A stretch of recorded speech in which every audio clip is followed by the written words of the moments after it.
कहा जाता है कि समझदार व्यक्ति वही है जो बोलने से ज़्यादा सुनने में विश्वास रखता हो। मौन रहना एक कला है और यकीन मानिए यह जितना आसान सुनने और पढ़ने में लगता है उतना ही ज़्यादा कठिन काम है जो हर कोई नहीं कर पाता। चुप रहने के कई नुकसान हैं, लेकिन सही जगह चुप रहने के कुछ ऐसे फ़ायदे हैं जिन्हें जानना उन लोगों के लिए बहुत ही आवश्यकता है जो अक्सर हर जगह बोलने या जवाब देने की आदत रखते हैं। चाणक्य नीति में जीवन को सफल और सुखी बनाने के लिए कई बातों का जिक्र किया गया है। ऐसी 10 जगहों के बारे में बताया गया है जहां हमें हमेशा खामोश रहना चाहिए। इन स्थानों पर चुप बैठने वाला व्यक्ति जीवन भर सुखी रहता है। तो चलिए जानते हैं वह कौन सी 10 जगह हैं जहां हमें कभी भी बोलना नहीं चाहिए, हमेशा चुप रहना चाहिए। जहाँ पर लड़ाई झगड़ा हो रहा हो उस जगह पर व्यक्ति को हमेशा खामोश रहना चाहिए। यदि किसी स्थान पर झगड़ा चल रहा है और आपको उससे कोई संबंध नहीं है तो आपको उसके बीच में कोई भी हस्तक्षेप गलती से भी नहीं करना चाहिए। अगर आपने गलती से भी उन लोगों के बीच में हस्तक्षेप कर दिया तो आगे चलकर आपके ऊपर बहुत बड़ी मुसीबत आ सकती है। इसीलिए झगड़े वाले स्थान पर मौन रहना ही अच्छा है। दूसरा है जहां लोग अपनी तारीफ खुद ही कर रहे हों। अगर किसी स्थान पर लोग खुद की तारीफ खुद ही कर लेते हैं तो वैसे स्थान पर हमें हमेशा खामोश रहना चाहिए। साथ ही यदि किसी स्थान पर सभी लोग अपना अहंकार दिखा रहे हों तो वहाँ पर भी आपको बिल्कुल खामोश बैठना चाहिए। ऐसी जगह पर बोलने वाले व्यक्ति का अपमान ही होता है। इसके अलावा वे लोग आपको नीचा दिखाने का भी कोशिश करते हैं। इसीलिए एक बुद्धिमान व्यक्ति को ऐसे स्थान पर हमेशा ही चुप रहना चाहिए। तीसरा है जब कोई किसी और की बुराई कर रहा हो।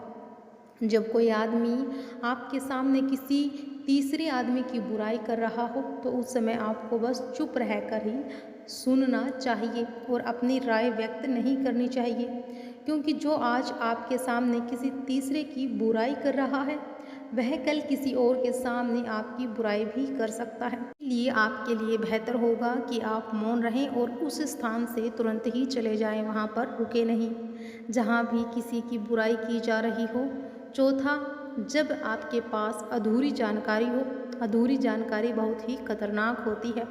यदि आपको किसी घटना या किसी विषय पर अधूरी जानकारी है तो आपके लिए चुप रहना ही उत्तम है, क्योंकि अधूरा ज्ञान बड़ा ही घातक होता है। यह आपको हंसी का पात्र भी बना सकता है या किसी मुसीबत में भी डाल सकता है, या फिर आपके लिए या आपके दिए गए अधूरे ज्ञान से दूसरों को हानि भी हो सकती है। इसीलिए आपको किसी दूसरे को सलाह या ज्ञान तभी देना चाहिए जब आपको उस चीज़ के बारे में पूरी जानकारी हो। पाँचवा, जब सामने वाला व्यक्ति आपकी भावनाएं ना समझ रहा हो।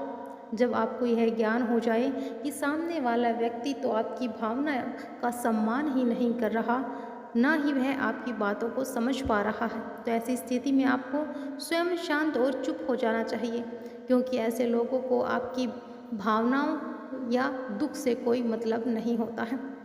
ऐसे लोगों का अपना राज बताकर आपको पछताना ही पड़ेगा। हिंदी में एक कहावत है कि भैंस के सामने बीन नहीं बजानी चाहिए। इस तरह इस समय को आपको इस कहावत पर गौर करना चाहिए, ताकि ना तो आपकी एनर्जी वेस्ट हो और ना ही आपको बेवकूफ़ समझा जाए। छठा है, जब कोई इंसान अपना दुख व्यक्त कर रहा है। यदि कोई इंसान अपने दुख या परेशानी के बारे में आपको बता रहा है तो इसका मतलब यह है कि वह आप पर भरोसा करता है और आपको अपना समझ रहा है। ऐसे में तुरंत ही उसे समाधान बताने की बजाय चुप रहना, उसका दुख या फिर समस्या को ध्यानपूर्वक अच्छे से सुने। उसके बाद अगर आपने कभी अपनी ज़िंदगी में वैसी परिस्थिति का सामना किया है और आपको यह पता है कि ऐसी परिस्थिति में क्या करना सही है और क्या करना चाहिए, तो ही आप उसको समाधान दें।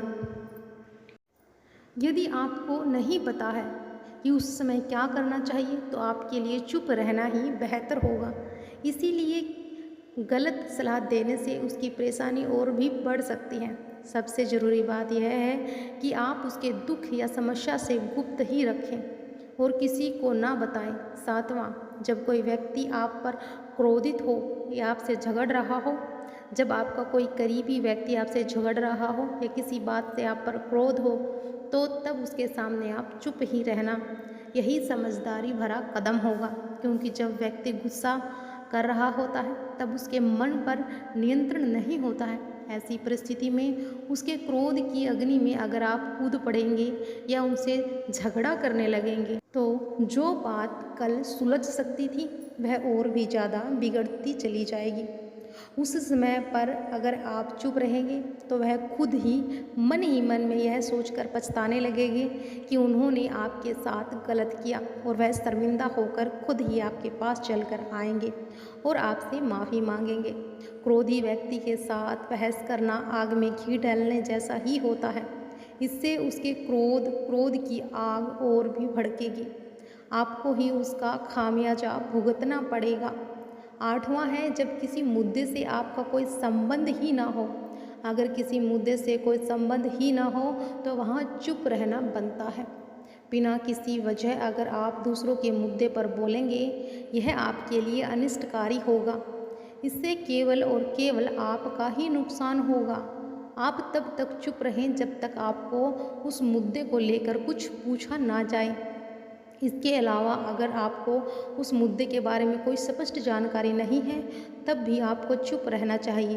बेवजह दूसरों के मुद्दों पर दखल देने से आपकी भारी बेइज्जती हो सकती है। 9वां, जब आप बिना चिल्लाए बात ना कर पाते हों।